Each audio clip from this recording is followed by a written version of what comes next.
दोस्तों आज का ये जो वीडियो है ये टोटल 2 पार्ट में होगा और दोनों पार्ट में ही मैं आप लोगों को भारत के एरोनॉटिकल इंजीनियरिंग और इसके डेवलपमेंट के सेक्टर के बारे में बताऊंगा। बेसिकली दोस्तों पहला पार्ट जहाँ पे जनरल इलेक्ट्रिक के A414 इंजनों को लेके है, तो वहीं पे दूसरा पार्ट तेजस मार्क 1A एयरक्राफ्ट को लेके है। दोस्तों रिपोर्ट के मुताबिक दावा किया जा रहा है कि भारत में जनरल इलेक्ट्रिक के जो A414 INS6 इंजन है इसके टेस्टिंग को लेके काम शुरू कर दिया गया है। तो वहीं पे दूसरी तरफ हिंदुस्तान एरोनॉटिक्स लिमिटेड की तरफ से एक बार फिर से भरोसा देते हुए बताया गया है कि तेजस मार्क 1 एयरक्राफ्टों को इंडियन एयरफोर्स में टाइम से डिलीवर किया जाएगा, मतलब इसके डिलीवरी में किसी भी तरीके का डिले नहीं होगा। दोस्तों रिपोर्ट के मुताबिक इंडिया के जो गैस टरबाइन रिसर्च एस्टेब्लिशमेंट है जो कि भारत में इंजनों के डेवलपमेंट का काम करता है, उसके तरफ से एक बहुत बड़ा स्टेप आगे बढ़ाते हुए अपने जो इंजनों के टेस्ट सेल है उसे अपग्रेड किया जा रहा है ताकि यहाँ पे A414 INS6 इंजनों को टेस्टिंग को अंजाम दिया जा सके। अब दोस्तों कुछ रिपोर्टों में तो दावा यह भी किया जा रहा है कि भारत ऑलरेडी इन इंजनों को मतलब कुछ इंजनों को प्रधानमंत्री नरेंद्र मोदी के अमेरिका दौरे से पहले ही हासिल कर लिया था, जो बेसिकली तेजस मार्क 2 एयरक्राफ्टों के प्रोटोटाइपों के डेवलपमेंट को लेके था। लेकिन अब बड़े मात्रा में भारत में इन इंजनों को बनाने को लेके भारत और अमेरिका के बीच में डील सिक्योर हो गया है। और दोस्तों इसके बाद एक तरीके से आप कह सकते हैं कि इन इंजनों के टेस्टिंग को भी बढ़ाना जरूरी था और इन्हीं कारणों की वजह से ये जो गैस टरबाइन रिसर्च एस्टेब्लिशमेंट की तरफ से स्टेप उठाया गया है इसे एक बहुत बड़े स्टेप के रूप में देखा जा रहा है। दोस्तों इसके अलावा इस कदम को इंडिजीनियसली इन इंजनों को भारत में मैन्युफैक्चर करने की तरफ पहले कदम के रूप में भी देखा जा रहा है। फिलहाल दोस्तों इन इंजनों के टेक्नोलॉजी ट्रांसफर डील को संपूर्ण करने के साथ साथ भारत एक तरीके से AMCA मार्क 1 और तेजस मार्क 2 एयरक्राफ्टों के इंजनों को सिक्योर कर चुका है और रिपोर्ट में दावा किया जा रहा है कि कम से कम 400 ऐसे इंजन तो भारत में अवश्य बनेगा। दोस्तों दूसरी तरफ जो गैस टरबाइन रिसर्च एस्टेब्लिशमेंट है वो असल में DRDO का ही एक शाखा है जो कि पहले से ही इंजनों के ऊपर काम कर रहा है। गैस टरबाइन रिसर्च एस्टेब्लिशमेंट की तरफ से ही कावेरी इंजनों का डेवलपमेंट किया जा रहा था और अब जो ड्राई कावेरी इंजन को लेकर भारत को सफलता मिला है उसके पीछे भी गैस टरबाइन रिसर्च एस्टेब्लिशमेंट ही शामिल है। और दूसरी तरफ जो 110 से 120 किलोन्यूटन थ्रस्ट वाले इंजनों को फ्रांस के साथ डेवलपमेंट किया जाएगा उसमें भी गैस टरबाइन रिसर्च एस्टेब्लिशमेंट की तरफ से ही काम किया जाना है। अब दोस्तों ये दोनों इंजन है ये दोनों ही भारत के लिए अति महत्वपूर्ण है, क्योंकि एक तरफ जहां पे फ्रांस के साथ जो हाई थ्रस्ट के 110 से 120 किलोन्यूटन थ्रस्ट वाले इंजनों का डेवलपमेंट किया जाना है वो भारत को इंजनों के मामले में आत्मनिर्भर करेगा और एक नए जनरेशन के एयरक्राफ्टों को डेवलप करने में मदद करेगा। तो वहीं पे दूसरी तरफ इन इंजनों के डेवलपमेंट से पहले भारत के जरूरतों को A414 INS6 मतलब 98 किलोन्यूटन थ्रस्ट वाले अमेरिकी इंजनों के द्वारा पूरा किया जाएगा। पर भारत की तरफ से इन इंजनों को भारत में मैन्युफैक्चर करने को लेकर जिस तरीके से अपने शर्तों के तहत डीलों को अंजाम दिया गया है वो भारत में एरो इंजन मैन्युफैक्चरिंग फैसिलिटीज को तो मजबूत करेगा ही, साथ में भारत में इंजनों के टेक्नोलॉजीज को भी लाएगा। जैसे कि दोस्तों A414 इंजनों के डील में भारत अमेरिका से करीब करीब 80% तक टेक्नोलॉजी को सिक्योर करने में सफल हुआ है और आपको जान के हैरानी होगा कि अब तक अमेरिका के द्वारा 30 से 40% से अधिक टेक्नोलॉजी किसी भी देश को नहीं दिया गया। इन इंजनों के मैन्युफैक्चरिंग स्वीडन में इवन साउथ कोरिया में भी किया जा रहा है, लेकिन इन दोनों देशों को 20-30% ही इंजनों के टेक्नोलॉजी मिला है। इसके अलावा दोस्तों इन इंजनों को भारत में केवल टेक्नोलॉजी ट्रांसफर के अंतर्गत ही मैन्युफैक्चर नहीं किया जा रहा है, बल्कि बताया जा रहा है कि इसमें काफी हद तक कंपोनेंट्स में भी इंडिजीनियस कंपोनेंट होगा और इंजनों के सप्लाई चेन को भी भारत में तैयार किया जाएगा ताकि इंजनों के जो स्पेयर पार्ट्स है उसका सप्लाई भी भारतीय कंपनियों से हो सके। और दूसरी तरफ 110 किलोन्यूटन थ्रस्ट वाले इंजनों के डेवलपमेंट में भारत की तरफ से intellectual property right, technology transfer और एक्सपोर्ट राइट को हासिल किया जा रहा है, जिससे कि भारत को इन इंजनों को लेके किसी भी तरीके का कोई भी बाधाएं ना फेस करना पड़े। 110 किलोन्यूटन इंजनों के डेवलपमेंट के बाद भारत अपने खुद के इच्छा अनुसार इन इंजनों को अपने एयरक्राफ्टों में इस्तेमाल कर सकेगा और इंजनों में मॉडिफिकेशन या इंजनों के एक्सपोर्ट को लेके भारत को किसी भी तरीके से फ्रांस या किसी अन्य संस्थाओं से कोई अनुमति लेना नहीं पड़ेगा। 110 किलोन्यूटन इंजनों के डेवलपमेंट में केवल मात्र फ्रांस एक डेवलपमेंट पार्टनर के रूप में काम करेगा, जबकि इंजन तैयार होने के बाद इसके ऊपर संपूर्ण रूप से अधिकार भारत का होगा। पर दोस्तों इतने बड़े बड़े प्रोजेक्टों को संपूर्ण करने से पहले भारत को अपने अंदर एक इकोसिस्टम बनाना पड़ेगा जो कि इंजनों के स्पेयर पार्ट्स और इंजनों के पार्ट्स के सप्लाई चेन को बरकरार रख सके, जबकि दूसरी तरफ इसके साथ साथ इंजनों के मैन्युफैक्चरिंग को स्मूथ करने के लिए टेस्टिंग फैसिलिटीज को भी भारत को मजबूत करना पड़ेगा। और शायद इसे ही देखते हुए अब ये नए फैसिलिटी को अपग्रेड किया जा रहा है ताकि बड़े मात्रा में इंजनों के टेस्टिंग को पैरेलली अंजाम दिया जा सके, जिससे कि इंजनों के डेवलपमेंट और इंजनों के मैन्युफैक्चरिंग में भारत और तेज रफ्तार में आगे बढ़ सके। अब दोस्तों चलिए जानते हैं वीडियो का दूसरा पार्ट मतलब AMCA मार्क 1 एयरक्राफ्टों को किस तरीके से तय समय पे डिलीवर करने को लेके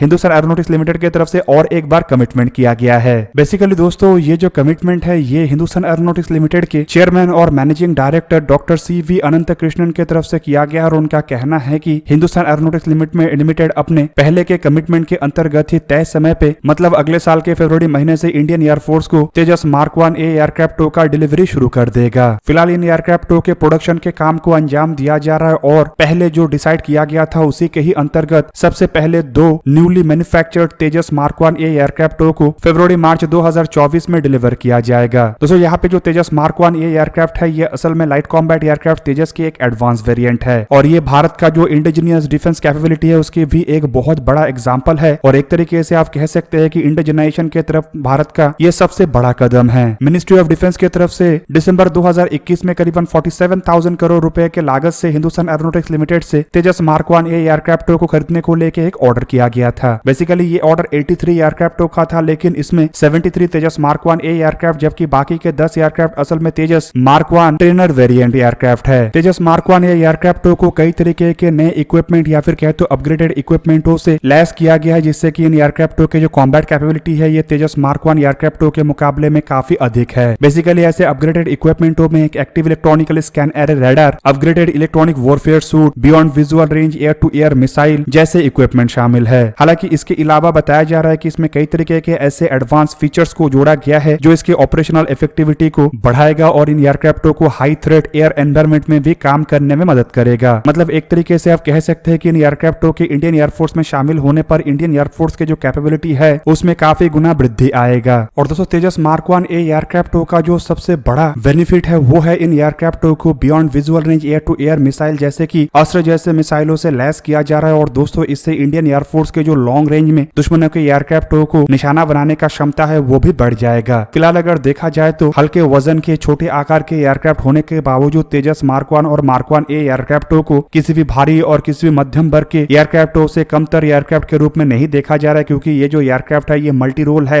मतलब सब तरीके के ऑपरेशन में जहां पे इस्तेमाल हो सकता है तो सभी तरीके के हथियारों का इस्तेमाल इन एयरक्राफ्टों के द्वारा किया जा सकता है। दोस्तों करंटली अगर देखा जाए तो इंडिया के बेड़े में 2 ऑपरेशनल तेजस एयरक्राफ्टों का स्क्वाड्रन है जिनमें से हाल ही में ही एक स्क्वाड्रन को जम्मू में मतलब पाकिस्तान के साथ लगे हुए बॉर्डर के काफी नजदीक ले जाया गया है। अब दोस्तों टोटल अगर ऑर्डर को देखा जाए तो तेजस मार्क 1 और मार्क 1 ए को मिला के भारत की तरफ से टोटल अब तक 123 एयरक्राफ्टों का ऑर्डर दिया जा चुका है जिनमें पहले बैच के अंतर्गत जहां पे 40 एयरक्राफ्टों का ऑर्डर हुआ था मतलब करीब करीब 16 एयरक्राफ्ट इनिशियल ऑपरेशनल क्लियरेंस और 16 एयरक्राफ्ट फाइनल ऑपरेशनल क्लियरेंस के साथ था और करीबन 8 एयरक्राफ्ट ट्विन सीटेड तेजस एयरक्राफ्टों के ट्रेनर वेरिएंटों के था। तो वहीं पे बाद में सेकंड बैच के अंतर्गत 83 एयरक्राफ्टों का ऑर्डर दिया गया है जिनमें 10 ट्विन सीटर ट्रेनर वेरिएंट और करीबन 73 तेजस मार्क 1 ए एयरक्राफ्ट है। हालांकि दोस्तों खबर ये भी आ रहा है कि भारत की तरफ से और भी अतिरिक्त तेजस मार्क 1 ए एयरक्राफ्टों का ऑर्डर दिया जा सकता है और करीब करीब 50 से 60 ऐसे एयरक्राफ्टों के ऑर्डर का संभावनाएं हैं। हालांकि भारत इन एयरक्राफ्टों के प्रोडक्शन को लेकर भी तेज रफ्तार में काम कर रहा है और आपके जानकारी के लिए बता दूं कि फिलहाल 3 अलग अलग प्लांट है जहां पे इन एयरक्राफ्टों के प्रोडक्शन के काम को अंजाम दिया जाना है जिनमें से 2 प्लांट तो बेंगलोर में ही हैं जिसके प्रोडक्शन रेट करीबन सालाना 16 एयरक्राफ्टों का है जबकि और एक प्लांट हाल ही में ही हिंदुस्तान एरोनॉटिक्स लिमिटेड के नासिक प्लांट के वही फैसिलिटी में तैयार किया गया है जहां पे कि पहले सुखोई 30 MKI एयरक्राफ्टों का निर्माण होता था। यहाँ पे एयरक्राफ्टों के प्रोडक्शन रेट करीबन सालाना 5 के आसपास बताया जा रहा है। मतलब कुल मिला के इन तीनों जगहों में एयरक्राफ्टों को सालाना 21 के दर पे फिलहाल प्रोड्यूस किया जा सकता है। हालांकि एक्सपोर्ट ऑर्डर के संभावनाओं को देखते हुए एक